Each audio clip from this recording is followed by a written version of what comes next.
Hello everyone, I'm Dr. Manoj Johnson, lifestyle physician, John Marine Hospital, Pala. ഇന്ന് നമ്മൾ discuss ചെയ്യാൻ പോകുന്നത് ഈ വീഡിയോ പ്രായപൂർത്തിയായവർക്ക് മാത്രമായിട്ട് ഉള്ള ഒരു വീഡിയോ ആണ്. സെക്സ് ചെയ്യുമ്പോൾ ശ്രദ്ധിക്കേണ്ട കാര്യങ്ങൾ, അതായത് ഫോർ പ്ലേ എന്താണ്, മെയിൻ പ്ലേ എന്താണ്, അതേപോലെ ആഫ്റ്റർ പ്ലേ എന്താണ്, അതിൻ്റെ ഇമ്പോർട്ടൻസ്, ഈ കാര്യങ്ങളെക്കുറിച്ചാണ് നമ്മളിന്ന് ഡിസ്കസ് ചെയ്യുന്നത്. ഈ ഒരു വീഡിയോ ചെയ്യാനുള്ള കാര്യം എന്താണെന്ന് വെച്ചാൽ പലതവണകളായിട്ട് നമ്മളോട് കുറേ ചോദ്യങ്ങൾ ചോദിച്ചിട്ടുണ്ട്. അപ്പം ഞാൻ ആലോചിക്കുകയാണ്, ഇത്രയും പ്രായമായിട്ട് 35 വയസ്സായി, അല്ലെങ്കിൽ 38 വയസ്സായി, 28 വയസ്സായി, എന്നിട്ടും ഇതിനെക്കുറിച്ചൊരു ഐഡിയ ഇല്ലല്ലോ. സാധാരണ നമ്മൾ വിചാരിക്കുന്നത് എന്താ, അത്യാവശ്യമൊക്കെ ഐഡിയ കാണുമല്ലോ എന്ന് ഓർക്കും. പക്ഷേ ചിലർക്ക് ഇതിനെക്കുറിച്ച് ഐഡിയ ഇല്ല. അപ്പം അങ്ങനെ നോക്കുമ്പോൾ നമ്മൾ ചില കാര്യങ്ങൾ ഒത്തിരിയേറെ ഇങ്ങോട്ട് ചോദ്യങ്ങളായിട്ട് ചോദിക്കുമ്പോൾ നമുക്ക് മനസ്സിലാവും, ഓക്കെ, ഇതിനുള്ള ഒരു ക്ലാരിറ്റി വന്നിട്ടില്ല. ഒരാൾ വന്നിച്ച് പറയുകയാണ്, ഡോക്ടർ ഞങ്ങൾക്ക് മക്കളില്ല. ഓക്കെ, ഇപ്പം ഞാൻ ചോദിച്ചു സ്പേം കൗണ്ട് കുറവാണോ? അതൊന്നുമല്ല. അപ്പോൾ അങ്ങനെയാണെന്നുണ്ടെങ്കിൽ ഇനിയും PCOD ആയിട്ട് വൈഫിന് PCOD പ്രശ്നങ്ങൾ അങ്ങനെ എന്തെങ്കിലും ഉണ്ടോ? അങ്ങനെയൊന്നുമില്ല. ശരി. വേറെ എന്തെങ്കിലും തൈറോയ്ഡ് റിലേറ്റഡ് ആയിട്ടുള്ള ബുദ്ധിമുട്ടുകൾ, അല്ലെങ്കിൽ ഇറക്ടൈൽ ഡിസ്ഫങ്ഷൻ, അങ്ങനെ എന്തെങ്കിലും ഉണ്ടോ? അതൊന്നുമില്ല. പിന്നെന്താ പ്രശ്നം? ഞങ്ങൾക്ക് ബന്ധപ്പെട്ടിട്ടില്ല ഇതുവരെ. ബന്ധപ്പെട്ടിട്ടില്ല. ശരി, ബന്ധപ്പെടാതെ നമുക്ക് കുട്ടികളാവണമെന്നുണ്ടെങ്കിൽ വേറെ മെത്തഡുകളുണ്ട്. എന്നാലും ബന്ധപ്പെട്ടിട്ട് കുട്ടികളാവുന്നതാണല്ലോ താല്പര്യം. അപ്പോൾ അങ്ങനെയുള്ളപ്പോൾ എന്തുകൊണ്ടാണ് ബന്ധപ്പെടാത്തത്? അതായത് എങ്ങനെയാ ചെയ്യേണ്ടതെന്ന് അറിയില്ല. അപ്പം അങ്ങനെയൊക്കെ ഉണ്ടോ? അപ്പോൾ ഞാൻ ചോദിക്കുകയാണ്, ബന്ധപ്പെടുന്ന രീതികളിലെ ഒരു ഐഡിയ ഇല്ല. അപ്പോൾ മെയിനായിട്ടും സംഭവിച്ചതെന്നു വെച്ചാൽ, ഞാനൊരു ഗൈനക്കോളജിസ്റ്റിനെ പറഞ്ഞു വിട്ടേച്ച്, അപ്പം വൈഫിനെ ചെക്ക് ചെയ്തപ്പോൾ ഹൈമൻ റപ്ചർ ആയിട്ടില്ലായിരുന്നു. അപ്പോൾ സർജിക്കലായിട്ട് അത് റിമൂവ് ചെയ്ത് ക്ലിയറാക്കി. അതിനുശേഷം അവർക്ക് കുട്ടികളുണ്ടായി. അപ്പോൾ വെറുതെ നമ്മളൊരു പോൺ വീഡിയോസ് കാണുന്നതിനനുസരിച്ച് നമ്മൾ എന്തെങ്കിലും ചെയ്യാൻ പോയി കഴിഞ്ഞാൽ അത് നടന്നില്ലെങ്കിൽ അതിൻ്റെ ഭാഗമായിട്ടുള്ള ഡിപ്രഷൻസും ഇറിറ്റേഷൻസ് ഒക്കെ ഉണ്ടാകും. പക്ഷേ ബേസിക്കായിട്ട് നമുക്കൊരു ഐഡിയ ഇല്ല. നമുക്ക് ജസ്റ്റ് ഒരു പെനട്രേറ്റ് ചെയ്യുക എന്ന് പറഞ്ഞാൽ ഉടനെ നമ്മുടെ കാര്യങ്ങൾ നടക്കും എന്നുള്ളതല്ല. അപ്പോൾ സെക്സ് ചെയ്യുക എന്ന് ഉദ്ദേശിക്കുന്നത്, സെക്ഷൽ ഇൻ്റർകോഴ്സ് എന്ന് ഉദ്ദേശിക്കുന്നത് വെറും ഒരു പുരുഷലിംഗം വജൈനയിലേക്ക് ഇൻസർട്ട് ചെയ്യുക എന്നുള്ളത് മാത്രമല്ല. അതിന് ഫോർ പ്ലേ എന്ന് പറയുന്നൊരു മെത്തഡുണ്ട്. ഫോർ പ്ലേ ആണ് ഓൾമോസ്റ്റ് നമുക്കൊരു 50 to 60% ഫോർ പ്ലേ ആണ് ആവശ്യമുള്ളത്. അപ്പോൾ അതിൻ്റെ ഭാഗമായിട്ട് നമുക്ക് പല രീതിയിലുള്ള ഫോർ പ്ലേ മെത്തഡ്സുകളുണ്ട്. അതായത് ഒന്ന് കിസ്സിങ് ആയിട്ടുള്ളതുണ്ട്, അതേപോലെ ഓറൽ സ്റ്റിമുലേഷൻസ് ഉണ്ട്, ക്ലിറ്റോറിയസ് സ്റ്റിമുലേഷൻസ് ഉണ്ട്, പല രീതിയിലുള്ള പല സ്പോട്ടുകൾ, പല എറോസലായിട്ടുള്ള സ്പോട്ടുകളെ സ്റ്റിമുലേറ്റ് ചെയ്തെടുക്കാനുള്ളതുണ്ട്. അങ്ങനെ പല മെത്തഡുകളാണ് നമുക്ക് അതിനകത്തുള്ളത്. അതേപോലെ ചില മെത്തഡുകളിൽ നമുക്ക് ഗെയിംസ് എന്ന രീതിയിൽ ചെയ്യാൻ പറ്റും. കാരണം ഗെയിംസ് എന്ന് ഉദ്ദേശിക്കുന്നത് ഓരോ ലോട്ട്സ് ആയിട്ട് ഇട്ടിട്ട് ഓരോ ഏരിയകൾ, ഓരോ പൊസിഷൻസ്, ഓരോ കാര്യങ്ങൾ എന്ന് പറഞ്ഞു വെച്ച് ഡിസ്കസ് ചെയ്തിട്ട് ചെയ്യാൻ പറ്റുന്ന രീതിയിലുള്ള ഫോർ പ്ലേ മെത്തഡുകളുണ്ട്. ടോയ്സ് രീതിയിലുള്ളതുണ്ട്. സ്റ്റിമുലേഷൻസ്, പല രീതിയിലുള്ള സ്റ്റിമുലേഷൻസ് ആണ് ഇതിനകത്ത് മെയിനായിട്ടും വരുന്നത്. അപ്പോൾ ഈ സ്റ്റിമുലേഷൻ ഒന്നും ഇല്ലാതെ ഡയറക്റ്റ് ആയിട്ടുള്ള സെക്ഷൽ പെനിട്രേഷൻ എന്ന് പറയുന്നത് അത് പുരുഷന്മാർക്ക് പെട്ടെന്ന് സംഭവിക്കുകയും പക്ഷേ സ്ത്രീകൾക്ക് അത് വളരെ ബുദ്ധിമുട്ടുണ്ടാക്കുന്ന ഒരു കാര്യം കൂടിയാണ്. പക്ഷേ പല സാഹചര്യങ്ങളിലും അത് പ്രോപ്പറായിട്ട് ഡിസ്കസ് ചെയ്യാത്തത് കൊണ്ട് അതാണ് ആക്ച്വൽ പ്രശ്നം എന്നുള്ളത് തിരിച്ചറിയാൻ വൈകുന്നുണ്ട്. അപ്പോൾ അതേപോലെ തന്നെ മെയിൻ പ്ലേയുടെ ഒരു പ്രത്യേകത എന്താണെന്ന് വെച്ചാൽ, നമ്മളിപ്പോൾ പല ആളുകളും പല രീതിയിലുള്ള അഭിപ്രായങ്ങൾ പറയുന്നത് കൊണ്ട് എന്താണ് കറക്റ്റ് എന്നുള്ളതായ ക്ലാരിറ്റി കിട്ടാത്തത് കൊണ്ടാണ്. എത്ര നേരമാണ് ഈ മെയിൻ പ്ലേ നമുക്ക് വേണ്ടത്? അതായത് നമുക്കിപ്പോൾ സാധാരണ ചിലർ പറയാറുണ്ട്, ചില പോൺ വീഡിയോസിലൊക്കെ 1 hour 1.5 hour ഒക്കെ ഈ മെയിൻ പ്ലേ വരാറുണ്ട്. എന്താണ് ഇതിൻ്റെ മെയിനായിട്ട് യാഥാർത്ഥ്യം? കാരണം ഇത് കണ്ടിട്ട് നേരെ വന്നേച്ച് വീട്ടിൽ വന്ന് വൈഫുമായിട്ട് ബന്ധപ്പെടുന്ന സമയത്ത്, അല്ലെങ്കിൽ ഭർത്താവുമായിട്ട് ബന്ധപ്പെടുന്ന സമയത്ത് അവർ ഉദ്ദേശിക്കുന്ന രീതിയിലുള്ള കാര്യങ്ങൾ നടക്കുന്നില്ല. അത് എങ്ങനെയത് നടക്കാനാണ്?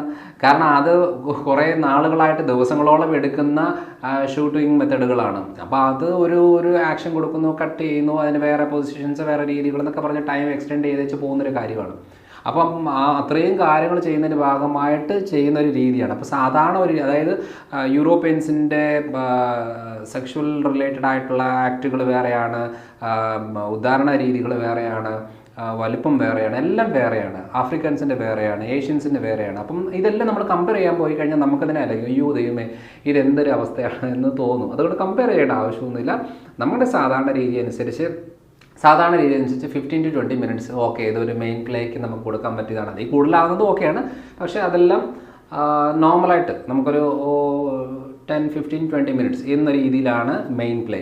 അതായത് ഫോർ പ്ലേ അല്ലാതെ മെയിൻ പ്ലേയുടെ കാര്യമാണ് പറയുന്നത്. അപ്പോൾ ചില ആളുകളിൽ പ്രീമച്യൂർ ഇജാക്കുലേഷൻ ഉണ്ടാകും. അതുകൊണ്ട് അവർ ജസ്റ്റ് പെനട്രേറ്റ് ചെയ്യുന്ന സമയത്ത് അല്ലെങ്കിൽ ജസ്റ്റ് ടച്ച് ചെയ്യുന്ന സമയത്ത് തന്നെ നമ്മൾ സ്പേം എജാക്കുലേറ്റ് ആകുന്ന മെത്തഡുകളുണ്ട്. അപ്പോൾ അങ്ങനെയുള്ളത് അതൊരു ഹെൽത്ത് കണ്ടീഷനാണ്. അത് പല കാരണങ്ങൾ കൊണ്ട് ഉണ്ടാകുന്നതാണ്. അപ്പോൾ ആ കാരണം ഫോക്കസ് ചെയ്തെങ്കിൽ മാത്രമേ നമുക്കത് മനസ്സിലാകത്തുള്ളൂ. അതിനകത്ത് 80% സൈക്കോളജിക്കൽ ഫാക്ടേഴ്സ് ആയിരിക്കും എന്നുള്ളതേ ഉള്ളൂ. അപ്പോൾ മെയിൻ പ്ലേയിൽ നമ്മൾ പല രീതിയിലുള്ള, അതായത് നമ്മുടെ കൂടെ ഉള്ള ആളുടെ എന്താ പറയുക കൺസിഡറേഷൻസ്, അവരുടെ താല്പര്യങ്ങൾ, ഇതും കൂടെ നമുക്ക് ഫോക്കസ് ചെയ്തിട്ട് വേണം ആ ഒരു മെയിൻ പ്ലേ മുന്നോട്ട് പോകാനായിട്ട്. അപ്പോൾ ഈ മെയിൻ പ്ലേയെക്കുറിച്ച് എല്ലാവർക്കും അറിയാം. ഇതൊക്കെ ആരുടെയും പഠിപ്പിച്ചു കൊടുക്കേണ്ട ആവശ്യമില്ല. ഇത് കോമൺ ആയിട്ടുള്ളൊരു കാര്യമാണ്. അപ്പോൾ അതുകൊണ്ട് അതിൻ്റെ സ്റ്റെപ്പ് ബൈ സ്റ്റെപ്പ് ഒന്നും ഞാൻ പറയാൻ പോകുന്നില്ല. അത് നമുക്ക് എല്ലാവർക്കും അറിയാവുന്ന കാര്യമാണ്.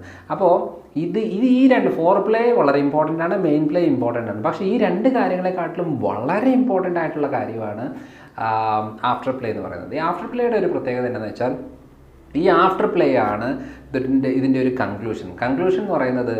ചിലർ പറയാറുണ്ട്, വരുന്നു എന്തോ ചെയ്യുന്നു, ദേ അപ്പുറം ചരിഞ്ഞ് കിടന്ന് ഉറങ്ങുന്നു, കൂർക്കം വലിച്ച് ഉറങ്ങുന്നു. എന്താണ് ഉദ്ദേശിക്കുന്നത്? അപ്പം അതിപ്പം പുരുഷന്മാരിലും സ്ത്രീകളിലും കണ്ടുവരുന്നൊരു കാര്യമാണ്. അപ്പോൾ ഇങ്ങനെ ചെയ്യുന്നത് കൊണ്ട് എന്ത് ഇൻറ്റിമസിയാണ് വരാൻ പോകുന്നത്? അപ്പോൾ ഒരു സെക്ഷൽ ആക്ഷന് വേണ്ടിയിട്ട് ഒരു ഉപകരണമായിട്ട് തന്നെയല്ലേ നമ്മുടെ കൂടെയുള്ള ആളെ നമ്മൾ ഉപയോഗപ്പെടുത്തുന്നത്. അപ്പോൾ അങ്ങനെ വരുമ്പോൾ എന്താണ് സംഭവിക്കുന്നത്? കാര്യമില്ല. അപ്പോൾ അതിന് എന്ത് ചെയ്യണം? ആഫ്റ്റർ പ്ലേ ആണ് ഏറ്റവും കൂടുതൽ ഇമ്പോർട്ടൻസ്. ആഫ്റ്റർ പ്ലേ എന്ന് പറയുന്നത് എന്താണ്?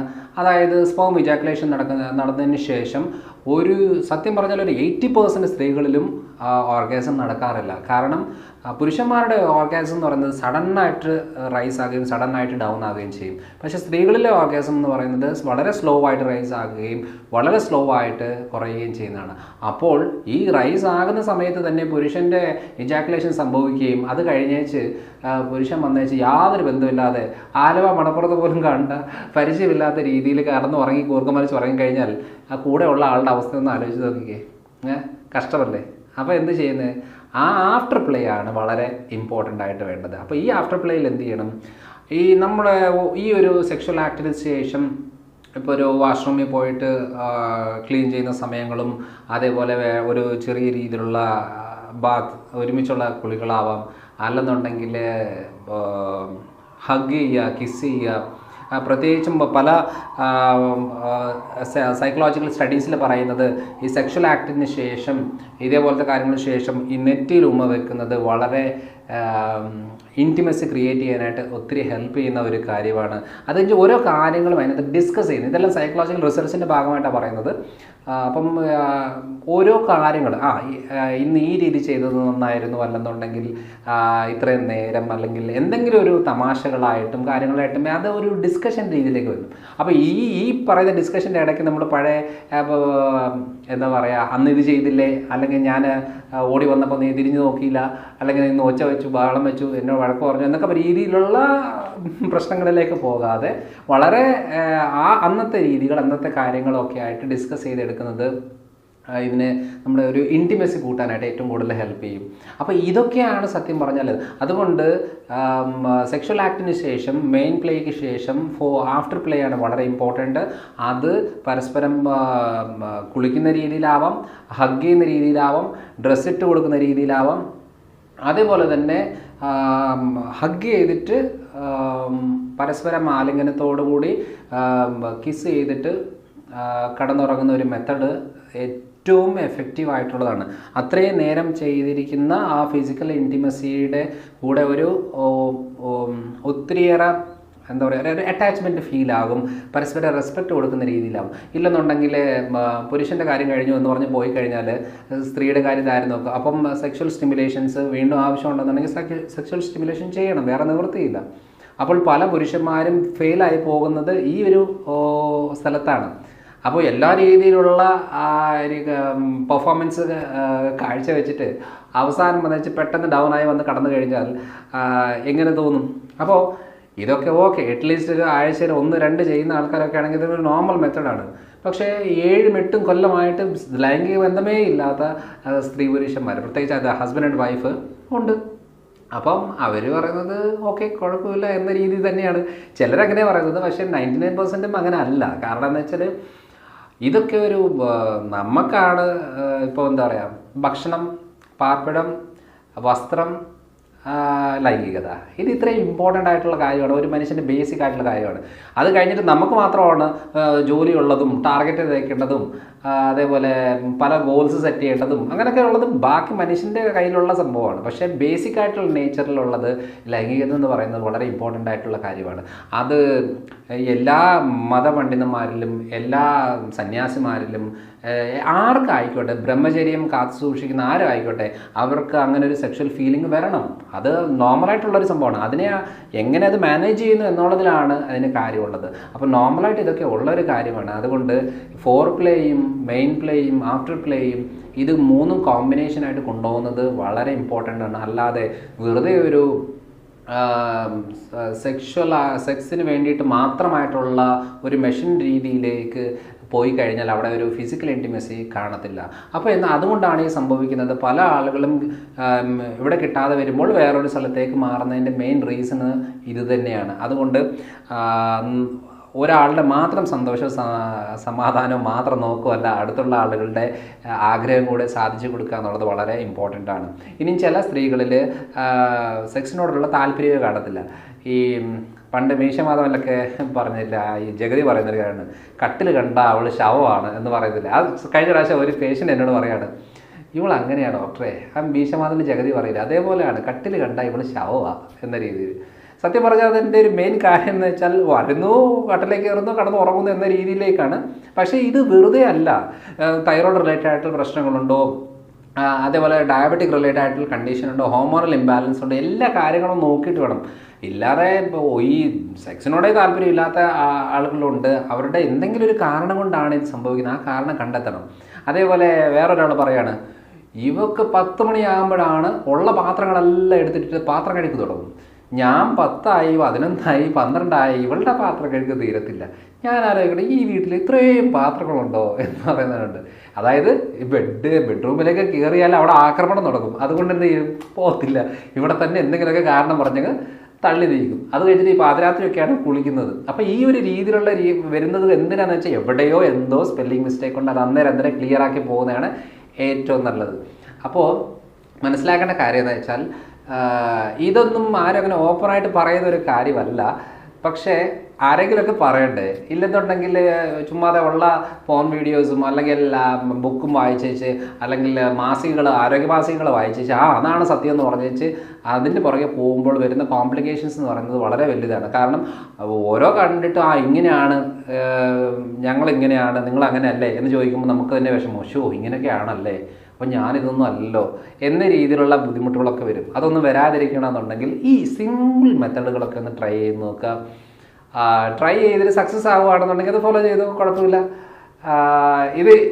ഇതിൻ്റെ ഒരു സൈക്കോളജിക്കൽ സ്റ്റഡിയുടെ ഭാഗമായിട്ടും ഇത് സ്ഥിരമായിട്ട് പലരും വന്നിച്ച് ഡിസ്കസ് ചെയ്യുന്നതിൻ്റെ ഭാഗമായിട്ട് പറഞ്ഞതിൻ്റെ കാര്യമാണ് ഞാനിന്ന് ഇതിലൂടെ ഡിസ്കസ് ചെയ്തത്. അതുകൊണ്ട് സെക്സ് ചെയ്യുക എന്ന് പറഞ്ഞാൽ ഉടനെ വെറുതെ പോയി എന്തൊക്കെ കാണിച്ചു കൂട്ടിയിട്ട് വന്ന് കടന്നുറങ്ങുക എന്നും മാത്രമല്ല, ഇതിൽ ഇത്രയും വലിയ കാര്യങ്ങളുണ്ട്. ഒത്തിരി കാലറി ബേൺ ആകുന്നുണ്ട്. ഹാർട്ട് പ്രോബ്ലം ഉള്ളവർക്ക് നല്ലതാണ്, ബിപിക്കും ഷുഗറിനും ഇത് വളരെ നല്ലതാണ്. ആരോഗ്യ പ്രശ്നമുള്ള ഭൂരിഭാഗം ആൾക്കാരുടെയും നമ്മുടെ സ്ട്രെസ് ലെവൽ കുറയാനായിട്ട് ഏറ്റവും നല്ലതാണ്. അപ്പോൾ സ്ട്രെസ് ലെവൽ കുറയണമെന്നുണ്ടെങ്കിൽ ചുമ്മാതെ കുറേ കാര്യങ്ങളൊന്നും കാണിച്ചു കൂട്ടേണ്ട ആവശ്യമൊന്നുമില്ല. ഇൻറ്റിമസി ഉണ്ടോ, പരസ്പരം അണ്ടർസ്റ്റാൻഡിങ് ആണോ, സെക്ഷൽ ആക്ട് തന്നെയാണ് ഏറ്റവും നല്ലൊരു മെത്തേഡ്. അതുകൊണ്ട് ഇത്രയേറെ ഇമ്പോർട്ടൻസ് ഉള്ള ഈ ഒരു ലൈംഗിക ബന്ധത്തിന് എത്രത്തോളം ഇമ്പോർട്ടൻസ് നമ്മൾ കൊടുക്കുന്നു എന്നുള്ളത്